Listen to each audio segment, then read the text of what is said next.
Well, I want to take you back to the mid-'70s, and I know this is gray, but I mean the 1970s, not the 1870s. Into a classroom about the size of, from that edge of the frame to just about where Bill is sitting. And picture two teachers, one there, one over here, and about 20 students with learning disabilities. I'm sitting over here. That was the first time we were put together, and we had to be put together because the school had overgrown and there was no way around it. We were going to start teaming up. I wasn't sure how that was going to work because I'd never worked with anybody before. Wow, it was one of the best experiences I ever had, because when I'm working with the kids and I can't get a thought across, a concept across, I can ask Ms. Starcher, and vice versa. Kids like that too. They'd stop me midway. I haven't made a mistake, but say, why don't we get Ms. Starcher over here? Thank you very much. Well, we also saw that the kids were having a lot of problems in science class, of course, because they're required to read and do math and everything else. And we said, you know, this isn't working well. Why don't we take the same idea and go out into that classroom with the science teachers and work with them? We didn't know what we were doing other than we're addressing the kids' needs.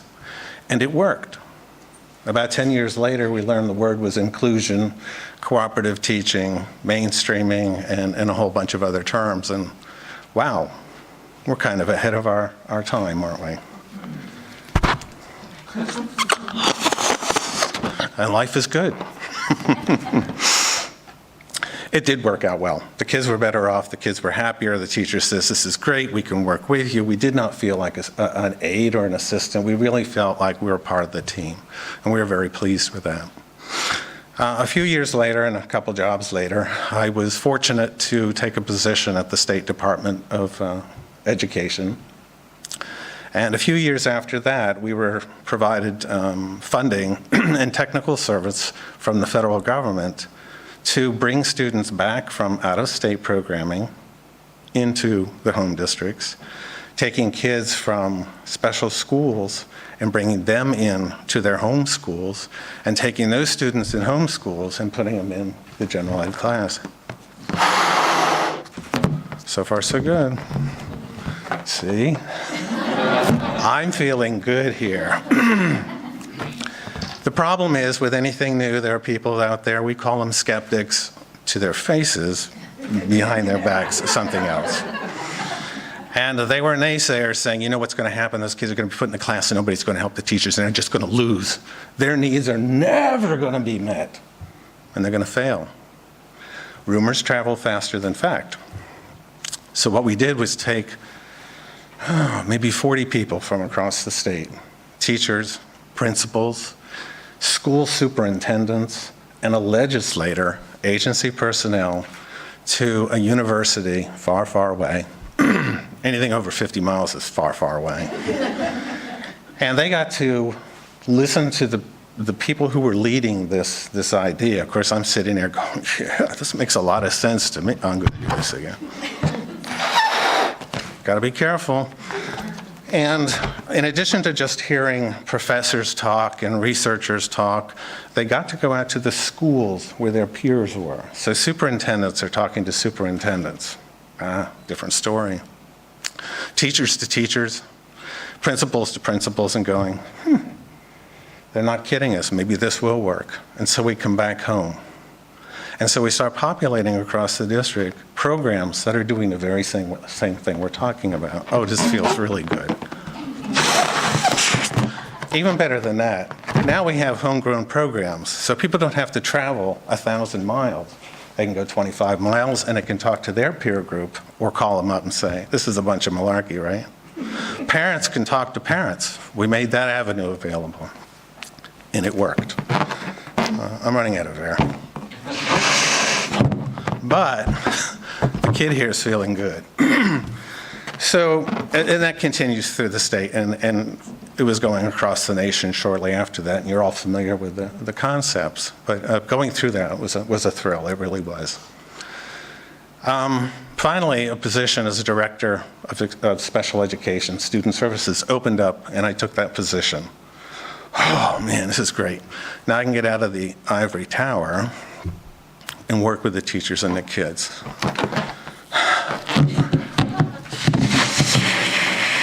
No, I'm not going to blow this up.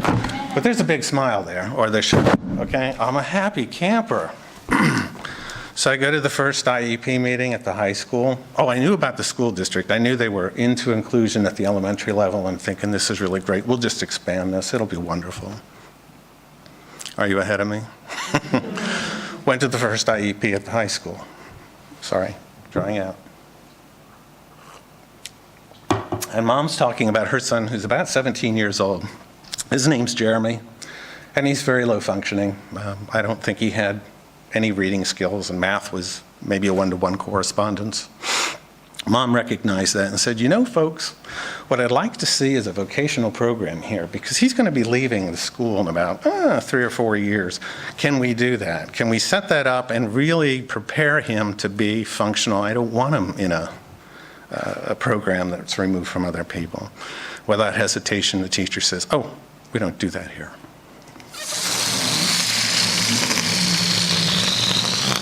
That is how I felt, okay? All that work, I guess the message hadn't gotten to the high school yet. And so what I'm sharing this story is, and telling you is, the school wasn't caring much about that kid's needs. They were ignoring it. They were more focused on theirs. And I want to share some stories with you that highlight the good and the bad of that.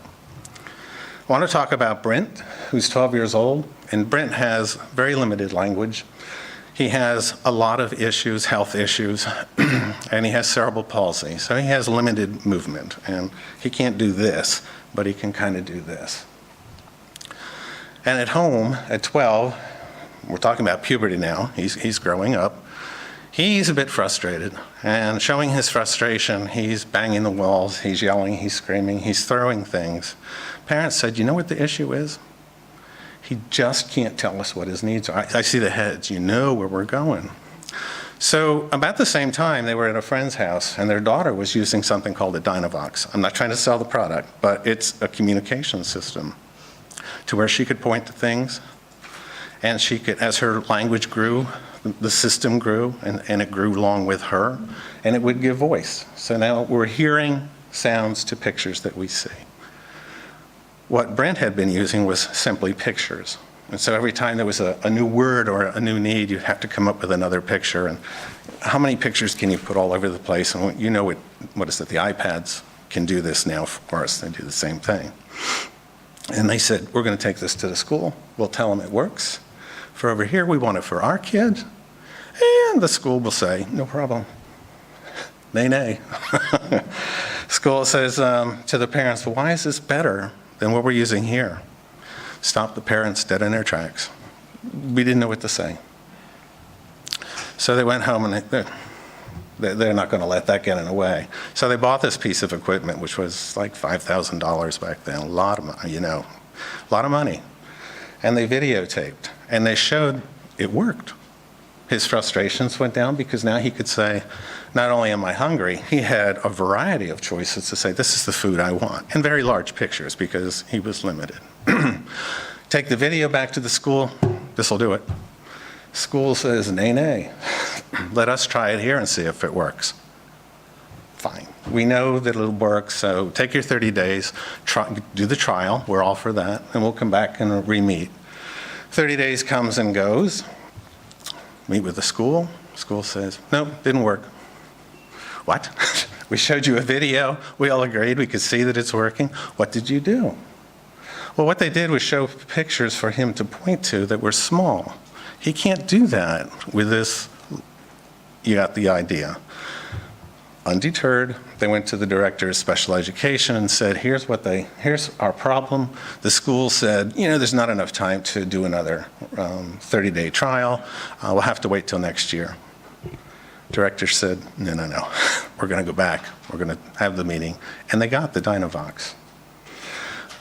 The two examples I gave you have the thing in common is that the focus was not on the kids' needs. In the first case, it was on the school needs. On the second case, it was really more of the institutional needs, the policies, the regulations, that we have to do this, that, and the other thing.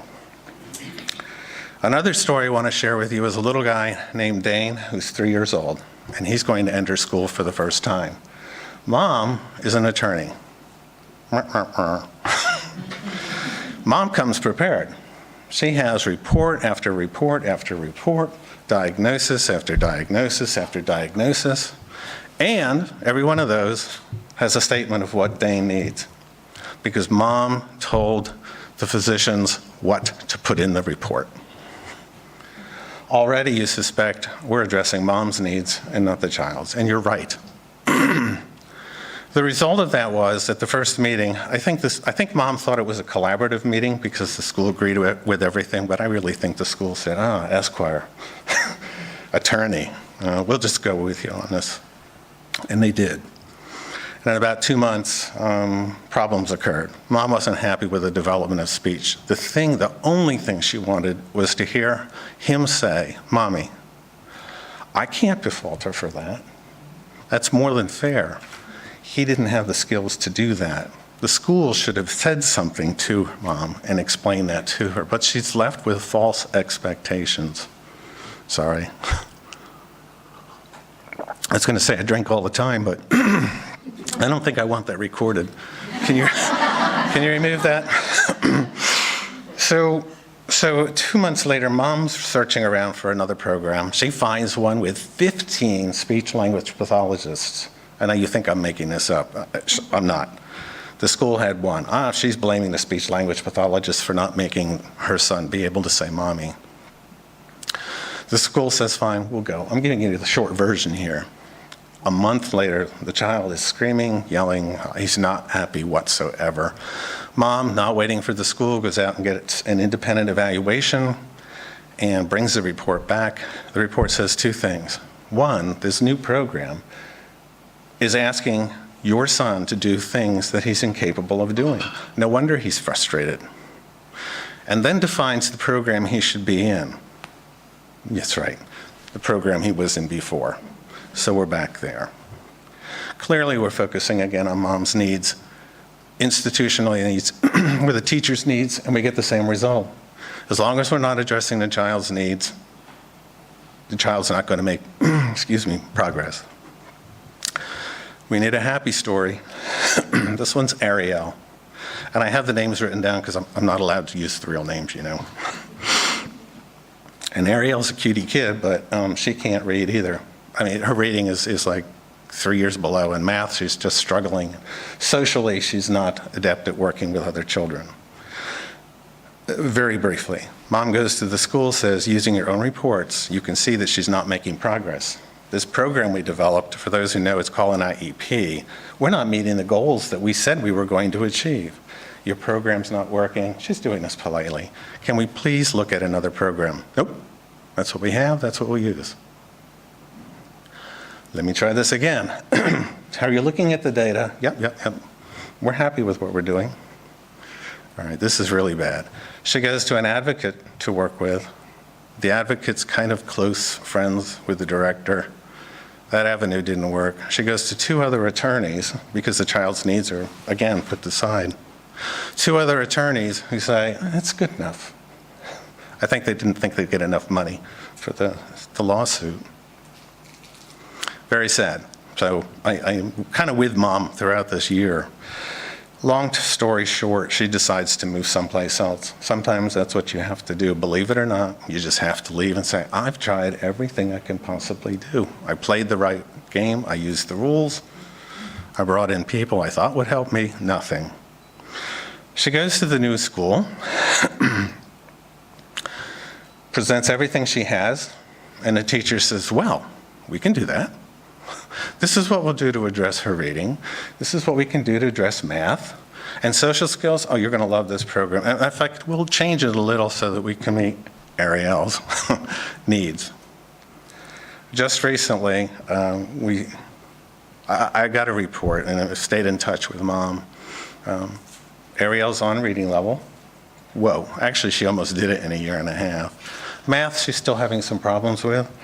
And I always forget this word. Mom posted a video of Ariel at a talent show, dancing, happy.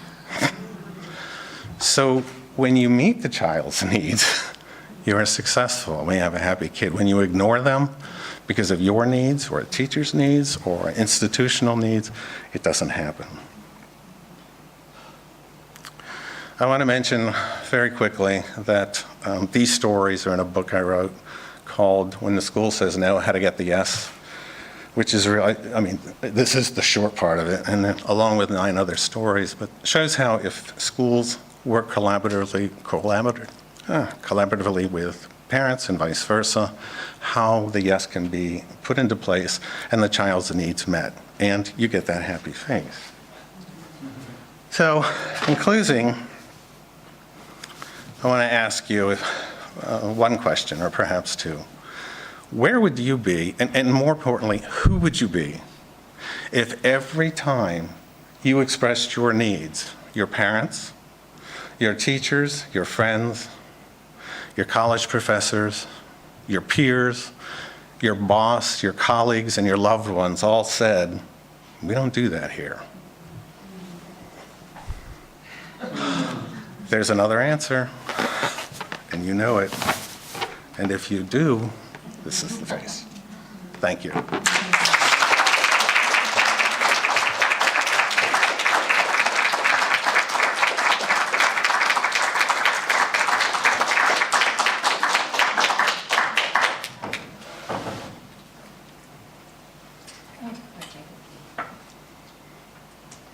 you're welcome. Well done. Did you want to be sorry? That was gorgeous. She's strong.